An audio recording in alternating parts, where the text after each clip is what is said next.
ऐसे आप सभी लोग द पॉलिटिकल मास्टर में आप सभी का स्वागत है। सीबीएसई क्लास 10 और क्लास 12 का जैसे कि आप सभी को पता है रिजल्ट आ चुका है, बट बच्चे जो हैं रिजल्ट से असंतुष्ट हैं। बहुत सारे बच्चों का मानना है कि हमने जैसा पेपर दिया था और जैसे हमारे नंबर आने चाहिए थे वैसा नंबर नहीं आए। और दूसरा सवाल बच्चों का है कि सर हमारे रिजल्ट में AB लिखा हुआ है, RT लिखा हुआ है, RP लिखा हुआ है, तो उसका क्या मतलब है। और कंपार्टमेंट वाले बच्चों के भी सवाल है कि हमें कंपार्टमेंट एग्ज़ाम कब देना है, इसका पैटर्न क्या होगा, रिज़ल्ट कैसे आएगा, सिलेबस क्या बदल जाएगा। और जो बच्चे इम्प्रूवमेंट देना चाहते हैं उनका भी सवाल है कि सर हम कितने सब्जेक्ट में इम्प्रूवमेंट दे सकते हैं, क्या इम्प्रूवमेंट देंगे तो हमारा नंबर घटेगा या बढ़ेगा। तो ऐसे बहुत सारे सवाल हैं। इन सभी सवालों के जवाब आपको इस वीडियो में मिलने वाला है दोस्तों।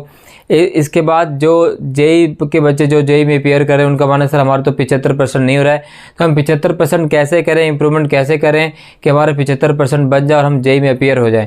तो इन सभी सवालों के जवाब आपको इस सिंगल वीडियो में मिलने वाला है, सो प्लीज़ एंड तक ज़रूर देखिएगा।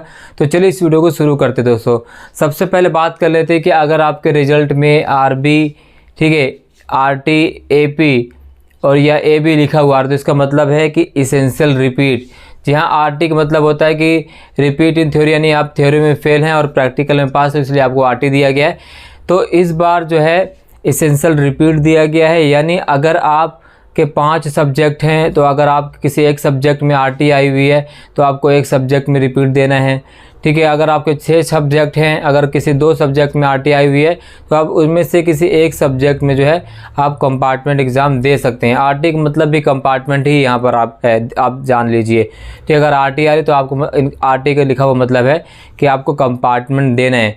बट जो बच्चे फेल हो गए हैं 3 से 4 सब्जेक्ट में उनको RT आई हुई है तो बच्चे फेल कैटेगरी में हैं, तो उनके लिए सबसे अच्छा समाधान अगर मैं बात करूँ दोस्तों तो वो है कि आप सभी लोग इग्नू से माफ़ कीजिएगा NIOS से, जी हाँ NIOS से जो है ऑन डिमांड एग्ज़ाम करवा सकते हैं। अगर मान लीजिए किसी छात्रों के 4 सब्जेक्ट में बच्चा RT आया हुआ या फेल है तो आप ऑन डिमांड जो है आप NIOS से पेपर जो है आप दे सकते हैं। 1 से 2 महीने के अंदर पेपर हो जाता है और रिज़ल्ट भी आ जाता है और आप अपना कॉलेज में एडमिशन भी ले सकते हैं। ये सबसे आसान तरीका है NIOS से ऑन डिमांड पेपर करने का, ठीक है। तो आप NIOS से तुरंत 1-2 महीने के अंदर जो है क्या कर सकते हैं, ऑन डिमांड पेपर कर सकते हैं और उस पेपर में पास हो सकते हैं। NIOS का जो सिलेबस अलग होता है, आसान सिलेबस होता है, आप आसानी से पढ़कर 1 महीने के अंदर आप पढ़कर अपना एग्ज़ाम दे सकते हैं। तो ये एक सबसे बढ़िया विकल्प है उन छात्राओं के लिए जो 2 या 2 से अधिक पेपर में फेल हो गए हैं या RT आई हुई है या इसेंशियल रिपीट है। तो आप अपने एग्ज़ाम को क्लियर कर आप अपने कॉलेज में एडमिशन ले सकते हैं, ठीक है। तो ये बहुत ही आसान तरीका है। बहुत से बच्चों को मानना होता है कि NIOS कोई बोर्ड नहीं है, इससे एडमिशन नहीं मिलता है। तो दोस्तों NIOS भी भारत सरकार का ही एक बोर्ड है, ठीक है, सेंट्रल गवर्नमेंट का ही एक बोर्ड है जो उतना ही मान्यता प्राप्त जितना कि CBSE अदर बोर्ड, ठीक है। तो आप NIOS से बेझिझक अगर आप 3 से 4 सब्जेक्ट में फेल हैं या 3 से 4 सब्जेक्ट में आपकी RT है तो बेझिझक ऑन डिमांड जो है पेपर NIOS से कर सकते हैं। इसके अलावा दूसरा ऑप्शन CBSE से है, लेकिन CBSE से आपको 1 साल वेट करना पड़ेगा, इससे आपका 1 साल ख़राब हो सकता है। तो मेरी पर्सनली राय यही है कि आप NIOS से ऑन डिमांड एग्ज़ाम लें और पेपर पास करके आप एग्ज़ाम लें। एग्ज़ाम देने के बाद अपना साल बचे और अपना एडमिशन ले सकते हैं, ठीक है।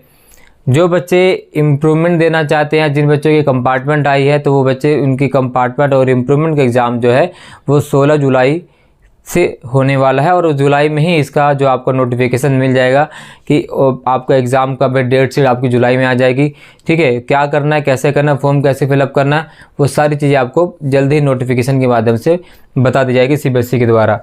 जो बच्चे री एग्ज़ाम देना चाहते हैं वो री एग्ज़ाम भी दे सकते हैं, ठीक है। और इम्प्रूवमेंट देना चाहते हैं इम्प्रूवमेंट भी दे सकते हैं। इम्प्रूवमेंट ये सारी चीज़ें डिटेल जल्द ही आपको बता दी जाएगी। CBSE आज या कल में नोटिफिकेशन जारी कर देगी। तो जो बच्चे फेल हो गए हैं पूरी तरीके से उनके लिए मैंने बता दिया जो ऑप्शन है वो है NIOS, ठीक है। तो आप जिन बच्चों को RT आई है 2 या 3 सब्जेक्ट में आराम से NIOS से जो है ऑन डिमांड एग्ज़ाम करवा कर अपना पेपर दे सकते हैं और रिज़ल्ट भी जल्द से जल्द आ जाएगा दोस्तों। बाकी डिटेल्स जो भी आपको पूछने आप हमारे कमेंट बॉक्स में कमेंट कर सकते हैं, आपको इसका जवाब दिया जाएगा। इस वीडियो में बस इतना ही दोस्तों, मिलते हैं नेक्स्ट वीडियो में, तब तक के लिए जय हिंद।